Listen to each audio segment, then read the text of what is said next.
Hello, I'd like to welcome everyone to the Wind River Financial enLightning webinar. I am Pete Uselman and I will be your host for today. It's 11:59 by my iPhone, so we'll give people another 30 to 60 seconds here. When the clock strikes 12, we'll go ahead and get going. We'll do a quick introduction and then hop right into the content. So we'll give people just another couple seconds to join and get started right at noon.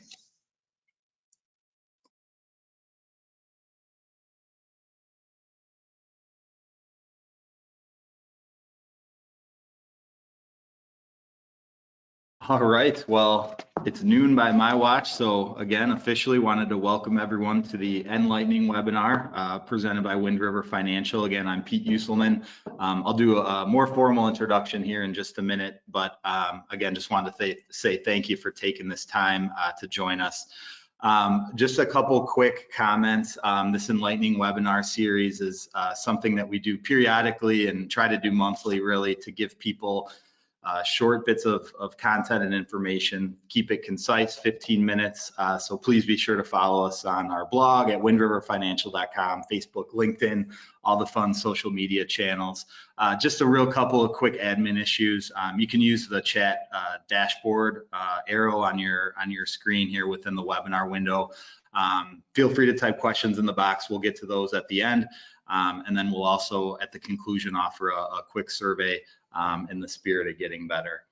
A couple other just quick intro comments. Wanted to acknowledge the different audiences on this webinar is really entitled to demonstrate and provide some ideas and content to software companies looking to take payments. We noticed a couple merchants that joined as well, and that's fantastic by all means. We really think there's going to be some good concepts on that you could take back to your integrated software that you're using to process payments for your business. But just wanted to acknowledge those two different audiences. And then specifically to the software companies, we really saw this as a quick hit informational topic, really with the goal from our perspective is to help you share some perspective and then ultimately differentiate your software using payments. So that's our ultimate goal and really to share knowledge. So thank you for, again, joining us and spending the time. Just real briefly, Wind River, we're obviously a payments company. We were founded in 1999. We're family owned and privately held, based up in Madison, Wisconsin, home of the Badgers. We are really, I would say, a service-focused organization. That's really been our North Star. We really grew up partnering with both banks and software companies, so have a broad range of different expertise across a number of different verticals. And again, we're really guided about who we are, our culture, and our people, really by serving our customers. So that's really been a focus. My specific role for Wind River, and I've been here for 10 years, has been really overseeing and working in our integrated payment strategy. Again, we have a large and growing number of software platforms that have wrote interfaces to our processing systems to really accept or enable acceptance of both credit, debit, and ACH payments for their downstream customers to use in their software. So we've been at this a little bit and have learned a lot and are excited to kind of share that knowledge with you. You know, the topic du jour today is really PCI and giving you a couple quick strategies. It might make sense just to quick level set on PCI DSS. What is it and how does it affect my customers?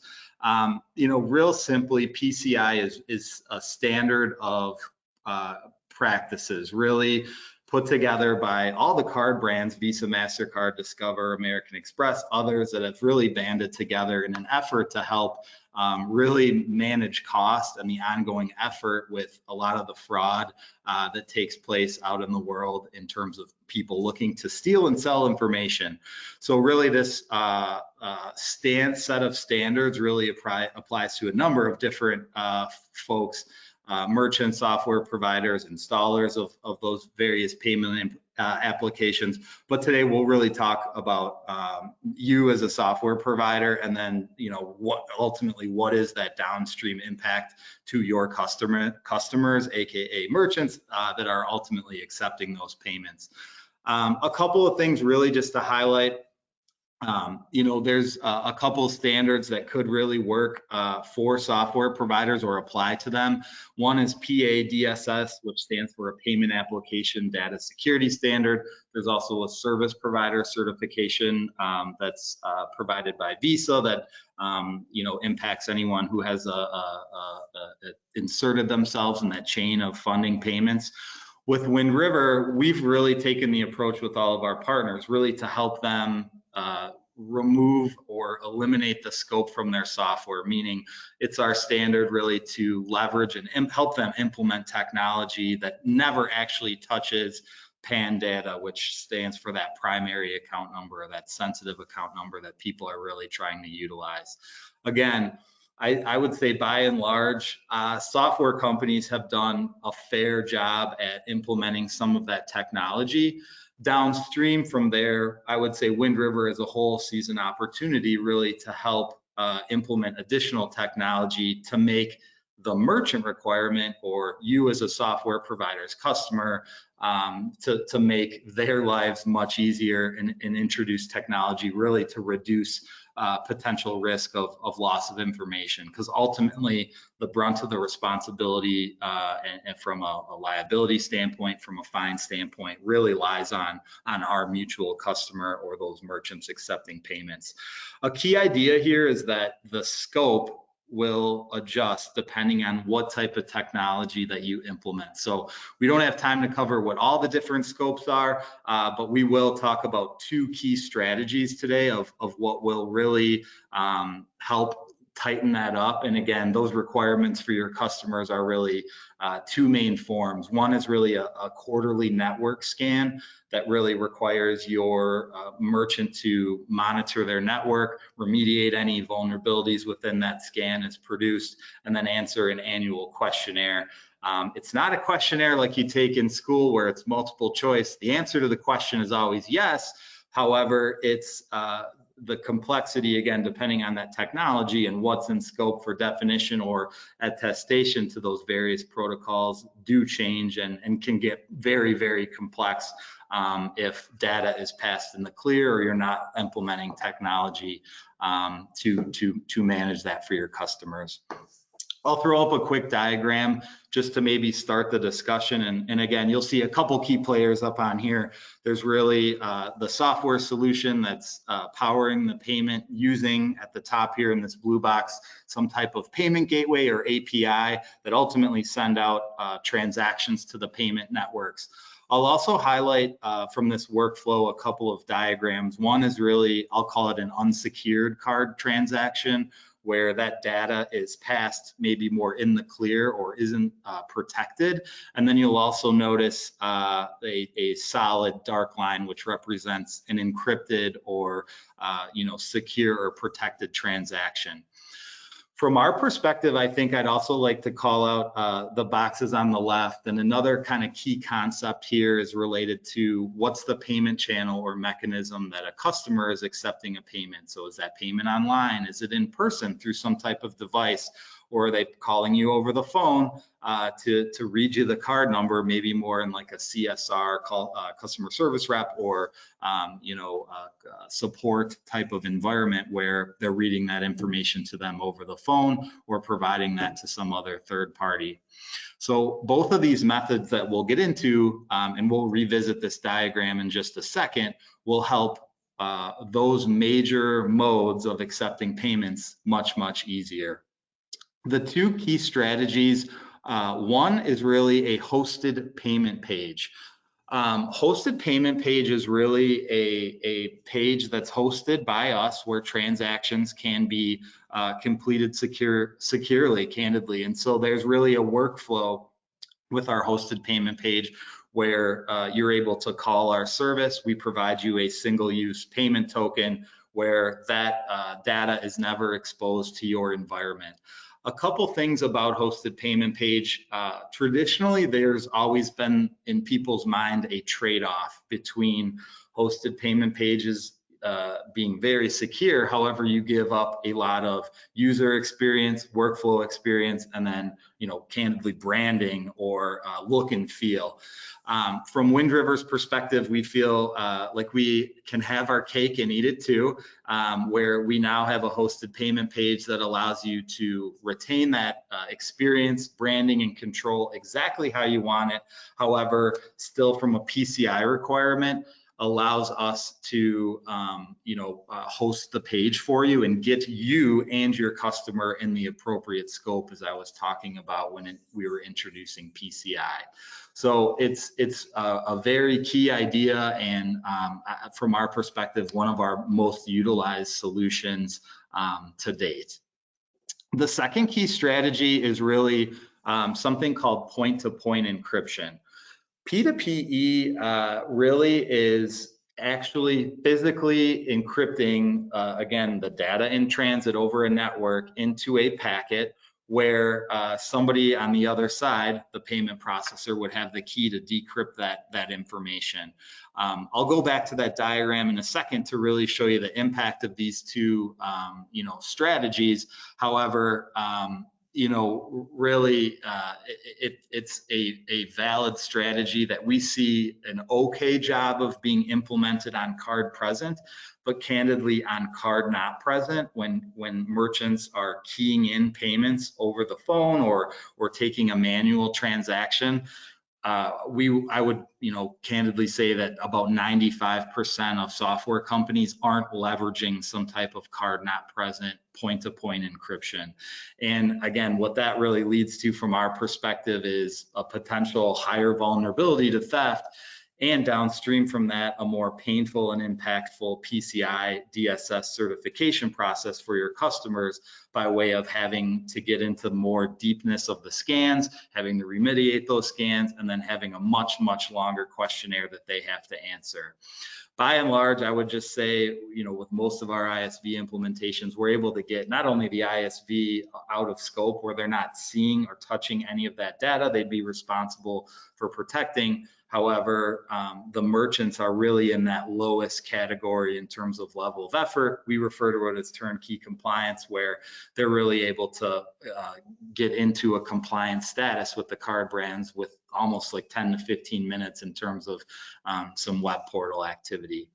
The impact of both of those solutions from our perspective are just also displayed on this chart. Again, you'll notice, focus on the red when we're talking about your merchant, your customer, and what's their responsibility to define. You can see now that your solution is clearly leveraging all secured transactions by way of, encryption over the merchant's network as it transfers into your software to send to the API. Additionally, from the card P2PE, when a card is physically dipped or scanned or tapped with your phone for an in-person payment, would be encrypted as it traffics over your customer's network.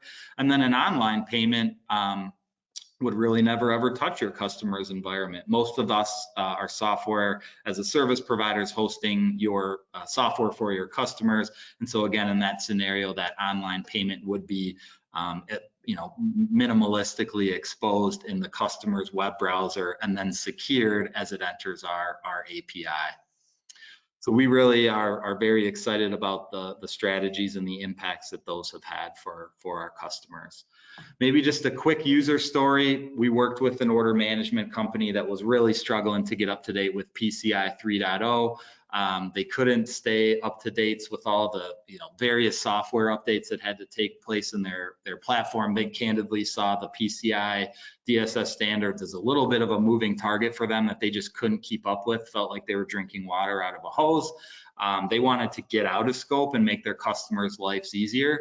So what they did was really implemented not only a hosted payment page on the front end of the various websites that they worked with, they would also implemented encrypted keypads, which is almost looks like a 10 key or the right half of your keyboard that you type in, where you enter the keyboard, the full credit card, PAN number, expiration date, and then hit enter, and that encrypts the device or the transaction into their actual software for processing. The result was not only were they out of scope for PA, DSS, but again, no PAN data touched their application. And then downstream from that, their customers' lives went much easier. And they really engaged a QSA, a qualified security assessor, to write a white paper for them and now include that as part of their marketing package. So huge success story. We're greatly excited about that. Looking at the clock, we're staying pretty true to our 15 minutes. Wanted to give everybody a chance to ask questions and be respectful of your time. I'm happy to stay on here for another number of minutes if there are questions.